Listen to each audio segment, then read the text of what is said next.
Crime and punishment novel by Dostoevsky अपराध और सजा।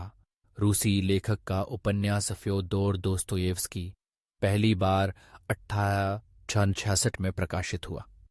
उनकी पहली उत्कृष्ट कृति उपन्यास गरीब पूर्व छात्र का मनोवैज्ञानिक विश्लेषण है रस्कोल्निकोव, जिसका सिद्धांत है कि वह एक असाधारण व्यक्ति है जो मानवीय उद्देश्यों को प्राप्त करने के लिए बुरे साधनों का उपयोग करने की आध्यात्मिक जिम्मेदारी लेने में सक्षम है, उसे हत्या करने के लिए प्रेरित करता है। यह कृत्य रस्कोल्निकोव में दुस्वप्नपूर्ण अपराधबोध पैदा करता है। यह कहानी किसी भी भाषा में लिखे गए अपराधबोध के मनोविज्ञान के बेहतरीन अध्ययनों में से एक है। समरी रस्कोल्निकोव एक पूर्व छात्र सेंट पीटर्सबर्ग में गरीबी और अराजकता में रहता है। वह विरोधाभासी सिद्धांतों के माध्यम से उपयोगितावादी नैतिकता और इस विश्वास सहित कि असाधारण लोगों को उल्लंघन करने का अधिकार है, एक बुजुर्ग साहूकार एलोना इवानोवना की हत्या करने का फैसला करता है। एलोना की सौतेली बहन लिजावेता उस समय आती है जब वह एलोना की संपत्ति से हाथ धो रहा होता है और वह उसे भी मार देता है।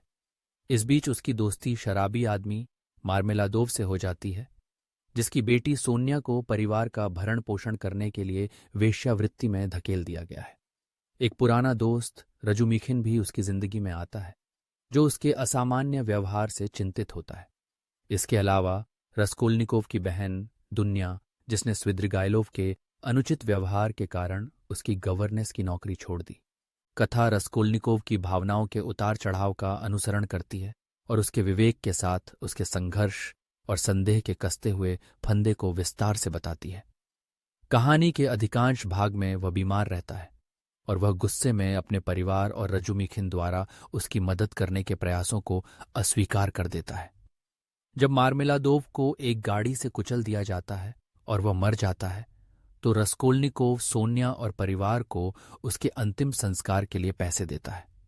वह दुनिया को घमंडी लुजिन से शादी करने से मना करता है, जो दुनिया को इस हद तक नाराज करता है कि वह सगाई तोड़ देती है। रस्कोल्निकोव बार बार सोनिया से मिलने जाता है, लेकिन वह इस तरह से व्यवहार करता है कि वह डर जाती है। जब ऐसा लगता है कि हत्या की जांच कर रहा पोर्फिरी रस्कोल्निकोव पर आरोप लगाने वाला है, तो एक और आदमी कबूल करता है। मार्मेलादोव के लिए एक स्मारक रात्रिभोज में लुजिन सोनिया पर उससे चोरी करने का झूठा आरोप लगाता है और रस्कोल्निकोव बताता है कि उसने ऐसा क्यों किया। बाद में वह सोनिया को बताता है कि उसने 2 महिलाओं की हत्या की है। स्विद्रिगाइलोव यह स्वीकारोक्ति सुन लेता है और बाद में उस जानकारी का उपयोग करके दुनिया को ब्लैकमेल करके उसे स्वीकार करने के लिए कहता है।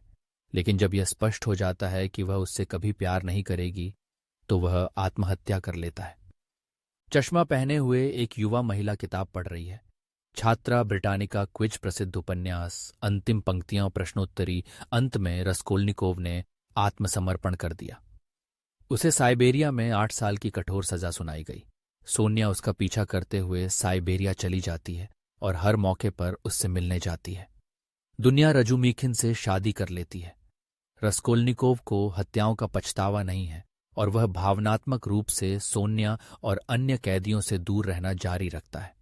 हालांकि बीमारी के बाद उसे आखिरकार यह एहसास होता है कि खुशी अस्तित्व की तर्कसंगत योजना से हासिल नहीं की जा सकती, बल्कि उसे दुख सहकर अर्जित करना होगा।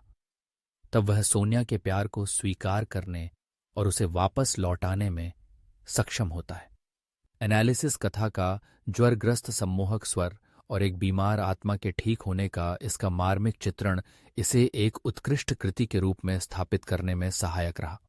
उपन्यास में शराबी मार्मेलादोव और क्रूर अनैतिकतावादी स्विड्रिगेलोव के उल्लेखनीय मनोवैज्ञानिक चित्र भी प्रस्तुत किए गए हैं। रजुमिखिन दोस्तोयेव्स्की के इस विश्वास का उदाहरण है कि जीवन के प्रति धीमा, स्थिर, कठोर परिश्रम ही सही दृष्टिकोण है, और लेखक ने जानबूझकर सोनिया को शुद्ध ईसाई अच्छाई का आदर्श प्रतीक बनाया है। क्राइम एंड पनिशमेंट मूल रूप से 1867 में पुस्तक के रूप में आने से पहले एक साहित्यिक पत्रिका में धारावाहिक रूप में प्रकाशित हुआ था।